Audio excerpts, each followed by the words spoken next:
So when we look at belladonna as a remedy, they get a lot of kind of neuroexcitatory based symptoms, and we tend to find it's a huge remedy that covers the brain and different areas of the brain. When we look at fever, notice I've highlighted here belladonna is very useful in situations of very high fever, things like meningitis and heat stroke. So when we think of belladonna, this should be something that should be in every mum's medicine cabinet. Belladonna is brilliant for a sudden onset of fever.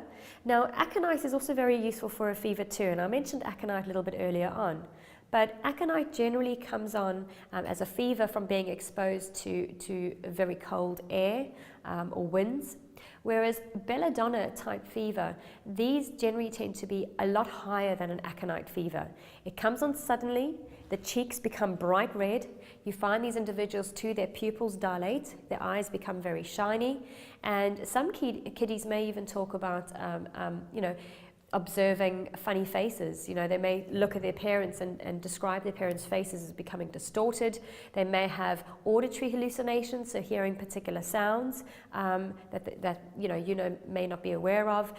Visual hallucinations. They may see dogs or they may see creatures on their wall. So hallucinations is quite a kind of key symptom associated with belladonna and requiring belladonna as a homeopathic remedy. So as I said to you, the cheeks become very red and very hot. We'll talk about chamomilla in a moment, but chamomilla, many mums are very aware of chamomilla and its useful things like teething. With teething and the chamomilla type fever, chamomilla normally gets a redness in the cheeks where one cheek is red, the other cheek is pale. So this kind of alternating, one cheek red and hot, the other pale and cool. Whereas belladonna, it's both cheeks that are bright red and hot.